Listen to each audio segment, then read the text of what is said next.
굉장히 충격적인 뉴스가 떴습니다. 잘하면 검찰개혁 법안에 대한 이재명 대통령의 첫 거부권 행사 가능성이 보입니다. 청와대가 29일 검사의 보안수사권 폐지를 골자로 한 형사소송법 개정안에 대해 국회에서 충분한 수기를 거쳐 법안을 마련할 경우 이를 존중하겠다는 뜻을 밝혔습니다. 성기용 청와대 홍보소통수석은 이날 방영된 SBS 주영진의 뉴스브리핑 인터뷰를 통해 이재명 대통령의 형사소송법 개정안 거부권 행사 가능성에 대해 현재 프로세스상 국회 입법 과정과 법안 통과 과정을 지켜보고 이후 논의하겠다고 말했습니다. 성 수석은 중요한 법안인 만큼 국민 눈높이에 맞게 수기를 거쳐 바람직한 법안으로 만들어주길 바란다고 덧붙였습니다. 네, 그냥 거부권 없다고 하면 될 것인데 이렇게 나오는 게 저는 너무 이상합니다. 물론 거부권은 안 쓸 겁니다. 쓰는 즉시 즉각 레임 덕에 이건 뭐 난리가 날 겁니다. 이 대통령이 모를 리가 없습니다. 다만 10월까지 조직 개편을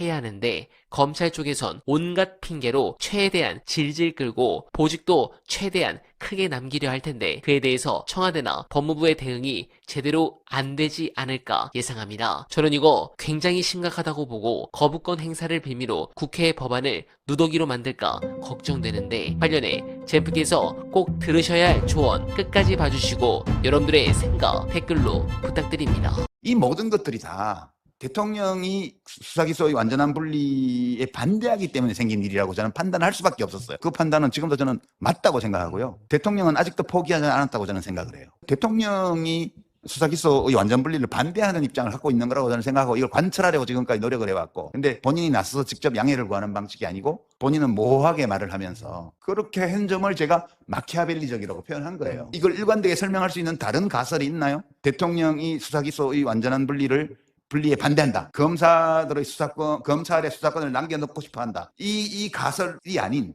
다른 가설로 작년 9월 이후에 지금까지 검찰개혁과 관련해서 벌어진 정부의 모든 행위를 일관되게 설명할 수 있는 어떤 가설이 있을 수 있냐고요. 저는 못 봤거든요. 일부 비평가들 중에는 청와대 강유정 대변인이 수사기소 분리에 대한 청와대의 입장은 한 번도 흔들린 적이 없다 이렇게 얘기를 했는데 대통령이 그런 얘기를 또 여러 번 했습니다. 그 원칙적으로 그렇게 찬성한다는 얘기를. 그 말을 몇 월 며칠 날 어느 기자회견에서 이 말을 했고 저 말을 했고 이걸 쭉 열거하면서 제가 거짓말을 하고 있다 그런 거예요. 제가 틀린 말을 하고 있다 그러면 이제 받아들이겠는데 거짓말을 하고 있다. 비평에 대해서 관점이 완전 다른 거죠. 비평이라는 것은 비평 대상이 되는 사람의 말만 사실 팩트를 쭉 나열한다고 비평이 되는 게 아니라는 게 저의 비평에 대한 생각이에요. 비평가는 기본적으로 정치하는 사람은 거짓말을 할 수도 있다. 또는 사실이 아닌 말을 할 수도 있다. 또는 본심을 감춘 말을 할 수도 있다는 전제를 두고 권력자의 말과 그 권력자의 휘하에 있는 조직들의 행동과 관련되어 있는 사람들의 움직임과 이 모든 것들을 종합해서 말이라는 텍스트가 직접적으로 이야기하지 않는 그 텍스트 너머에 있는 어떤 것까지도 설명해 줄 때 그게 비평이 되는 거라고 저는 생각해요. 그게 아니라면 비평가가 왜 필요해요? 대통령이 뭐 일날 이런 말 했고 저런 말 했고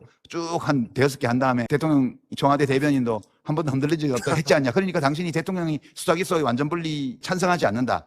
검찰의 수사권을 남겨주고 싶어 한다는 이 주장이 거짓말이라는 거예요. 저는 제가 대통령의 말과 정부의 관련된 모든 수치들의 행동을 분석해 본 결과 그 모든 것들을 일관성 있게 설명할 수 있는 하나의 가설로서 추정하는 거죠. 가설이지만 강력한 근거를 갖고 있어요. 그래서 제가 나는 이렇게 판단한다라고 말을 한 거예요. 근데 그걸 거짓말이라고 그러면 누가 비평을 할 수 있으며 비평이 무슨 의미가 있어요, 이 세상에서?